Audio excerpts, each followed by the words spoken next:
Share market in Kannada ಚಾನಲ್ಗೆ ತಮಗೆಲ್ಲರಿಗೂ ಸ್ವಾಗತ. ಇವತ್ತು ಬಂದು 25 ಜೂನ್ 2024 ನಿಫ್ಟಿ 50ನಲ್ಲಿ ಏನಾಯಿತು, BSE ಸೆನ್ಸೆಕ್ಸ್ನಲ್ಲಿ ಏನಾಯಿತು ಅಂತ ನೋಡೋಣ ಬನ್ನಿ. ಅದೇ ರೀತಿ ಶೇರ್ ಮಾರ್ಕೆಟ್ನಲ್ಲಿ ನಿಫ್ಟಿ 50 ಮತ್ತು BSE ಸೆನ್ಸೆಕ್ಸ್ ಒಂದು ಹೊಸ ದಾಖಲೆಗೆ ಒಂದು ಏರಿಕೆ ಆಗಿದೆ ಅಂತಲೇ ಹೇಳ್ಬೋದು. ಅದೇ ರೀತಿ ಕಿರ್ಲೋಸ್ಕರ್ ಆಯಿಲ್ ಇಂಜಿನ್ ಲಿಮಿಟೆಡ್ ಇದು ಒಂದು ಮಲ್ಟಿ ಬ್ಯಾಗರ್ ಶೇರ್. ಬನ್ನಿ ನೋಡೋಣ ಏನಾಯಿತು ಅಂತ.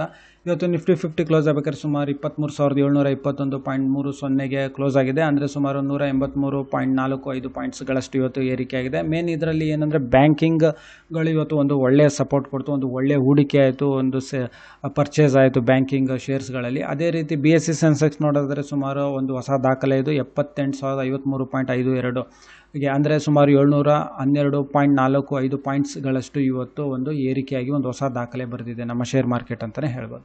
ಅದೇ ರೀತಿ ಟ್ರೆಂಡಿಂಗ್ ಶೇರ್ಸ್ಗಳಂತ ಹೇಳಿದ್ರೆ ಟಾಟಾ ಸ್ಟೀಲ್ ಇದರಲ್ಲಿ ಒಂದು ಇವತ್ತು ಇಳಿಕೆ ಆಗಿದೆ, ಒಂದು ₹2.28 ಅಷ್ಟು ಇಳಿಕೆ ಆಗಿದೆ. ಹಾಗೆ ಸುಜ್ಲಾನ್ನಲ್ಲಿ ಒಂದು 2% ಅಷ್ಟು ಇವತ್ತು ಇಳಿಕೆ ಆಗಿದೆ, ಇದು ಒಂದು ಟ್ರೆಂಡಿಂಗ್ ಶೇರ್. ಹಾಗೆ ಭಾರತ್ ಪೆಟ್ರೋಲಿಯಂ ಹತ್ತಿರ ಒಂದು 3% ಅಷ್ಟು ಇಳಿಕೆ ಆಗಿದೆ. ಹಾಗೆ HDFC ಬ್ಯಾಂಕ್ ತುಂಬ ಚೆನ್ನಾಗಿ ಮಾಡಿದೆ. ಇದ್ರ ಬಗ್ಗೆ ಒಂದು ವಿಡಿಯೋನೂ ಇದೆ ಚಾನಲ್ನಲ್ಲಿ. ಒಂದೇ ಮಂತಲ್ಲಿ, ಒಂದು ತಿಂಗಳಿನಲ್ಲಿ ಯಾವ ಥರ ಒಂದು ಪ್ರಾಫಿಟ್ ಬುಕ್ಕಿಂಗಿಂದ ಒಂದು 14% ತನಕ ಒಂದು ರಿಟರ್ನ್ಸ್ ತೊಗೊಂಡಿದ್ದಾರೆ ಅಂತ ಹೂಡಿಕೆದಾರರು. ಅದೇ ರೀತಿ ಇವತ್ತು ಸುಮಾರು ಒಂದು ಹತ್ತಿರ ಒಂದು ₹39 ಅಷ್ಟು ಏರಿಕೆ ಆಗಿದೆ ಪ್ರತಿಯೊಂದು ಶೇರಲ್ಲಿ. ಹಾಗೆ ಇಲ್ಲಿ ಟ್ರೆವೆನ್ಯೂಸ್ ಟೆಕ್ನಾಲಜೀಸ್ ಇದರಲ್ಲಿ ಯಾಕೋ ಮತ್ತೆ ಇಳಿದಿದೆ, ಇದರಲ್ಲಿ ಸುಮಾರು 3.8% ಅಷ್ಟು ಇಳಿಕೆ ಆಗಿದೆ. ಹಾಗೆ ವೊಡಾಫೋನ್ ಐಡಿಯಾ ನೋಡೋದಾದರೆ ಇವತ್ತು ₹17.19 ಕ್ಲೋಸ್ ಆಗಿದೆ, ಅಂದರೆ ಇದರಲ್ಲೂ ಸ್ವಲ್ಪ ಇಳಿಕೆ ಆಗಿದೆ.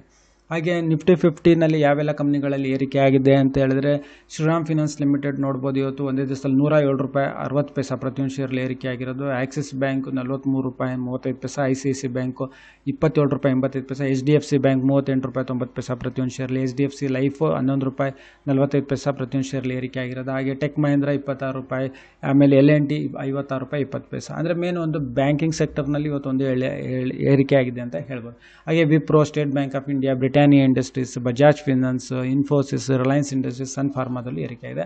ನಿಫ್ಟಿ 50 ಹೆಚ್ಚು ಕಡಿಮೆ ಆದಷ್ಟು ಕಂಪ್ನಿಗಳಲ್ಲಿ ಏರಿಕೆ ಆಗಿದೆ. SBI Life Insurance, Apollo Hospital, Tata Consultancy Services, UltraTech Cement, Kotak Bank, HCL Technology, Divi's ಲ್ಯಾಬೊರೇಟರೀಸ್ನಲ್ಲೂ ಏರಿಕೆ ಆಗಿದೆ. ಮೇನ್ ಪ್ರೈವೇಟ್ ಬ್ಯಾಂಕ್ನಲ್ಲಿ ನೀವು ನೋಡ್ಬೋದು ಇವತ್ತು ಏರಿಕೆ ಆಗಿರೋದು.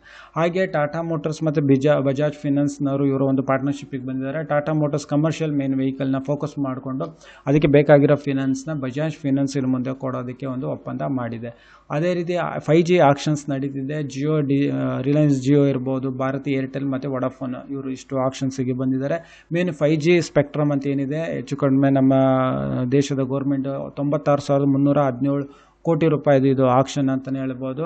ರಿಲಯನ್ಸ್ ಜಿಯೋ ಅವರು ಅತಿ ಹೆಚ್ಚು ಠೇವಣಿ ಕಟ್ಟಿದ್ದಾರೆ, ಅಂದರೆ ಡೆಪಾಸಿಟ್ ಮಾಡಿದ್ದಾರೆ, ಸುಮಾರು 3,000 ಕೋಟಿಯಷ್ಟು ಡೆಪಾಸಿಟ್ ಮಾಡಿದ್ದಾರೆ. ಹಾಗೆ ಭಾರತಿ ಏರ್ಟೆಲ್ನವರು ಸುಮಾರು 1,000 ಕೋಟಿ, ಹಾಗೆ ವೊಡಾಫೋನ್ನವರು 300 ಕೋಟಿಯಷ್ಟು ಡೆಪಾಸಿಟ್ ಮಾಡಿದ್ದಾರೆ. ಇದರಲ್ಲಿ ಹೆಚ್ಚು ಕಡಿಮೆ 5Gಗೆ ಆಕ್ಷನ್ಸ್ ನಡೆಯುತ್ತೆ. ಅದೇ ರೀತಿ ಬೇರೆ ಬೇರೆ ಒಂದು ಬ್ಯಾಂಡ್ ವಿಡ್ತ್ಗಳಿಗೆ ಇದು ಆಕ್ಷನ್ಸ್ ನಡೆಯುತ್ತೆ, ರಿನ್ಯೂವಲ್ಲು ನಡೆಯುತ್ತೆ, ಅದನ್ನು ನೋಡ್ಬೋದು.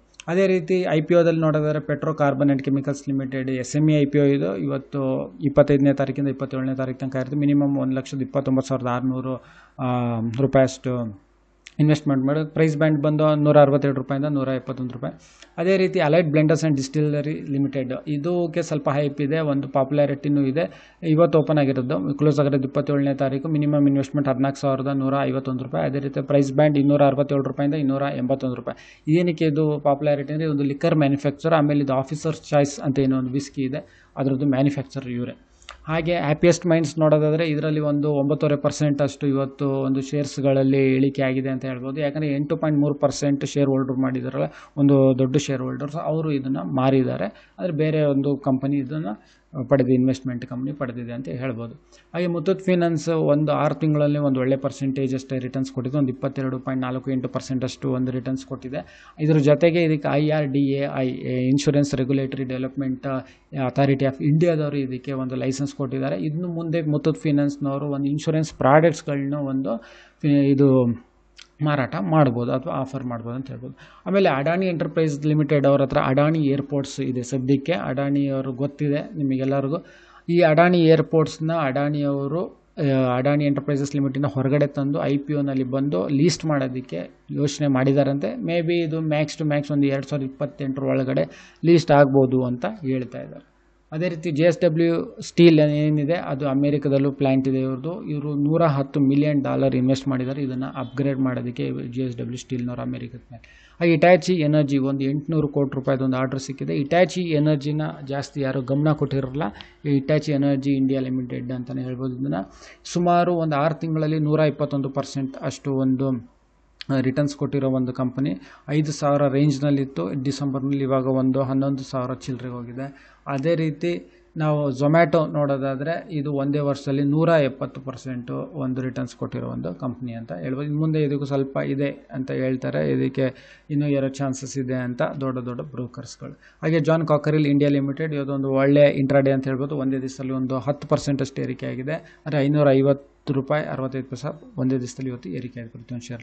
ಹಾಗೆ ಕಿರ್ಲೋಸ್ಕರ್ ಆಯಿಲ್ ಇಂಜಿನ್ ಲಿಮಿಟೆಡ್ ಇದು ಒಂದು ಮಲ್ಟಿ ಬ್ಯಾಗರ್ ಶೇರ್. ಇದು ಒಂದು ಇಂಜಿನ್ ಮ್ಯಾನುಫ್ಯಾಕ್ಚರರ್ಸ್, ದೊಡ್ಡ ದೊಡ್ಡ ಮಷೀನರೀಸಿಗಿರ್ಬೋದು, ಆಮೇಲೆ ಜನ್ರೇಟರ್ಸ್ಗಳನ್ನ ಮ್ಯಾನುಫ್ಯಾಕ್ಚರ್ ಮಾಡಿ ಜನ್ರೇಟರ್ಸ್ಗೆ ಬೇಕಾಗಿರೋ ಇಂಜಿನ್ಸ್ಗಳಿರ್ಬೋದು, ಆಮೇಲೆ ಅರ್ತ್ ಮೂವರ್ಸ್ಗಳು ಬರುತ್ತಲ್ಲ JCB ಈ ಥರದ್ದೆಲ್ಲ, ಆ ಥರದಕ್ಕೂ ಒಂದು ಇಂಜಿನ್ಸ್ಗಳ ಮ್ಯಾನುಫ್ಯಾಕ್ಚರ್ ಮಾಡುತ್ತೆ.